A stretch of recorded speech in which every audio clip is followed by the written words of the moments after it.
Est-ce que ça vaut le coup d'acheter la GoPro Hero 10 comparée à la GoPro Hero 8? C'est ce qu'on va voir aujourd'hui et j'ai des résultats plutôt intéressants et on commence tout de suite avec le test en 4K 30 images par seconde qui ont tous les deux été pris en journée. Donc à gauche vous retrouvez la GoPro Hero 8 avec son profil de couleur GoPro et à droite la GoPro Hero 10 avec le profil naturel. Vous allez voir que je vais faire un arrêt sur image maintenant pour vous montrer la qualité en zoomant un petit peu de la GoPro Hero 10 comparé à la GoPro Hero 8 et je trouve que maintenant effectivement la GoPro Hero 10 est de moins bonne qualité. On peut même demander l'avis de Gaël. Moi je montre, je fais quoi? Bah si tu dis ce que tu préfères, je sais pas moi. À gauche. Encore à gauche. Et donc on est plutôt d'accord à ce sujet, donc 2 points pour la GoPro Hero 8. Ensuite j'ai décidé du coup d'enfiler le casque et la GoPro Hero 10 et les Hero 8 à 2 moments différents pour pouvoir tester la stabilisation. Et de mon point de vue, je trouve que la stabilisation est largement mieux sur la GoPro Hero 10 que sur la GoPro Hero 8. Les couleurs également sont largement meilleures de mon point de vue. Mais on va également demander l'avis de Gaël à ce sujet pour voir ce qu'elle en pense. Je préfère les couleurs de celui-ci, mais celui-ci a l'air plus stable. Ça a l'air de moins secoué en fait. Celui à droite, t'as l'air mieux en stabilisation. Oui. Mais tu préfères les couleurs de celle à gauche. Oui. Donc là, on n'est pas du tout d'accord. Ça va être la guerre. Donc ça fait 3 points pour la GoPro Hero 8 et 1 point pour la GoPro Hero 10. Je vous ai également mis cette partie du clip pour vous montrer sans stabilisation ce que ça aurait donné sur les deux GoPro. Et on voit effectivement que le travail est quand même assez exceptionnel des deux GoPro. Ah ouais, les deux sont horribles. Bah oui, forcément, il n'y a pas de stabilisation. Ok, donc maintenant on va tester la partie slow motion.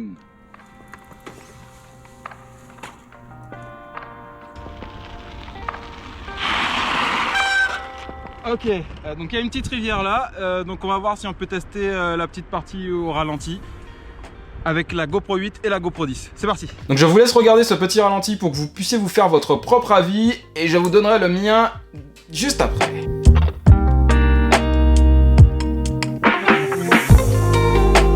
Ok, donc personnellement je trouve que la GoPro Hero 10 se débrouille beaucoup mieux au niveau de ce sujet, notamment par rapport à la qualité de l'image. On voit vraiment, si l'on zoome un peu, que la qualité de l'image sur la GoPro Hero 10 est beaucoup mieux. On voit toutes les gouttes d'eau vraiment très distinctement, comparé à la GoPro Hero 8 qui n'est qu'en Full HD.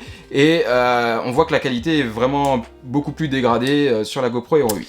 Donc on est d'accord sur ce point, ça se resserre. 3 partout. Ok, donc test audio proche. Donc là maintenant on est sur la GoPro 10. Je sais pas comment vous m'entendez. On va passer maintenant sur la GoPro Hero 8. Est-ce que vous m'entendez toujours bien? N'oubliez pas par la même occasion d'aimer la vidéo si vous l'appréciez et de vous abonner à ma chaîne. Maintenant on va faire un petit test d'un peu plus loin. Avec la GoPro 8, encore une fois, est-ce que vous m'entendez? Est-ce que vous m'entendez toujours aussi bien? Et maintenant on passe sur la GoPro 10. Est-ce que vous m'entendez? Comment vous m'entendez? Est-ce que ça sonne bien? Donc après cela, on a décidé de rentrer pour pouvoir tester la durée de la batterie des deux GoPro. Donc elles ont été chargées complètement. Je les ai laissées tourner pendant 1h30 en timelapse. Et les résultats sont les suivants. GoPro Hero 8 et GoPro Hero 10. Bon, bah là la batterie de la GoPro Hero 10 est moins bonne.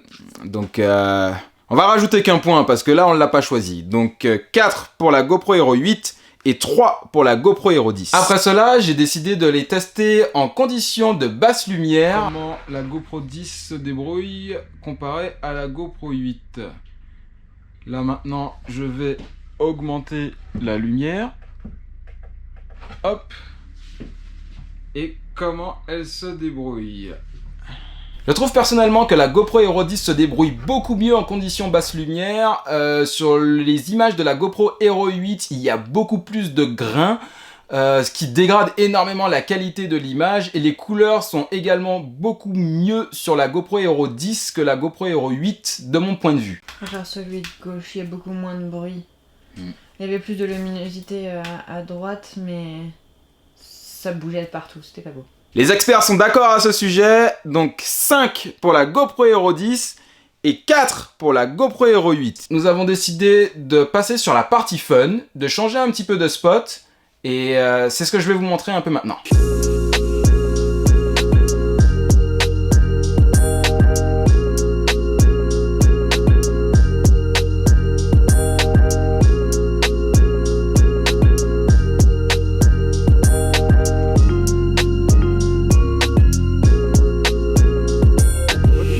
d'endroits pour pouvoir faire un petit peu de FPV. Donc là actuellement je filme en 4K, 30 images par seconde, stabilisé et avec l'horizon qui doit être bloqué. Donc c'est une fonctionnalité que la GoPro 10 a et que la GoPro 8 n'a pas. Et la GoPro 9 l'avait, mais uniquement avec un objectif très spécial qu'il fallait mettre dessus. C'est aussi pour ça que je l'avais pas acheté. Donc vous allez voir quand je tourne l'écran jusqu'à normalement 45 degrés, il est censé lâcher à partir de maintenant. Vous voyez, dans l'autre sens également, on va essayer ça. Normalement, il est censé rester droit. Et là, il commence à lâcher. Donc, on va commencer à faire un petit peu de FPV pour vous montrer comment elles se comparent toutes les deux. Il commence un peu à pleuvoir, mais ça devrait le faire. Allez, c'est parti. On retrouve un petit clip de la GoPro Hero 8 en FPV. Et je dois dire que elle se débrouille plutôt pas mal. On voit que tous les ingrédients du coup sont combinés. On a la stabilisation de la 4K en 30 images par seconde. Et la qualité de l'image est plutôt correcte, effectivement. Par la suite, on retrouve la GoPro Hero 10. Et c'est là qu'on voit que la stabilisation, de mon point de vue en tout cas, a été largement améliorée. Ça ne vaut pas, effectivement, si on le met sur Real Steady, c'est quand même beaucoup mieux.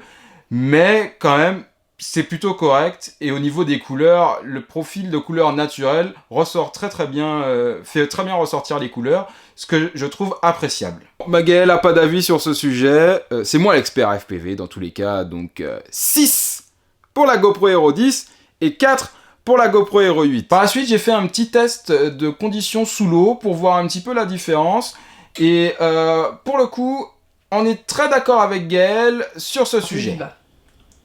Tu préfères celui du bas. Ouais. Et celui du bas, c'est la 10. Encore une fois d'accord.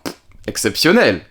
8 pour la GoPro Hero 10 et 4 pour la GoPro Hero 8. Je tiens à préciser également que la GoPro Hero 10 a un nouveau verre en fait qui permet que l'eau s'en aille au fil de l'eau. Au fil de l'eau. C'était pas mal ça. Et que du coup la GoPro Hero 8 ne l'a pas, et on le voit sur cet écran qui est figé, qu'il reste encore des gouttes d'eau, et donc du coup ça peut totalement ruiner quelques shots quelquefois. Donc c'est très appréciable de la part de GoPro. Et en plus elle a des choses supplémentaires que la GoPro 8 n'a pas. 48 pour la GoPro Hero 10 et 4 pour la GoPro Hero 8. Alors maintenant je tiens à vous préciser ce que la GoPro Hero 10 a et que la 8 n'a pas. Donc premièrement, c'est ce qui fait le charme de cette GoPro Hero 10, c'est son nouveau processeur GP2 qui permet qu'il aille beaucoup plus vite, notamment qu'on touche juste l'écran ou au niveau des fonctions, par exemple commencer une vidéo, et ça lui permet également d'avoir des très gros images par seconde, jusqu'à 240 images par seconde en 2,7K, ce qui est plutôt pas mal. Il y a également l'écran de devant, donc si vous voulez par exemple faire du vlog, c'est beaucoup plus pratique car on peut se voir au niveau de la caméra comparé à la GoPro 8 où il y a uniquement des informations sur par exemple à combien d'images par seconde vous filmez, en quelle résolution, etc. Et il y a également le fait que sur la GoPro 10, il y a la possibilité donc d'enregistrer en 5,3K et faire un arrêt sur image et l'exporter en tant que photo à 19 mégapixels à travers l'application de GoPro. Certaines fois elle n'est pas très intuitive, mais ça permet de partager très facilement ces images sur les réseaux sociaux. J'espère que vous avez apprécié la vidéo. Si vous voulez plus d'informations à propos de la GoPro Hero 10 ou que je fasse une autre vidéo plus précise à propos d'un sujet, n'hésitez pas à me le faire savoir en commentaire. Et si vous voulez voir plus de vidéos avec la GoPro Hero 8, je vous invite à regarder la vidéo qui s'affiche juste là. Nice and clean, à prochaine!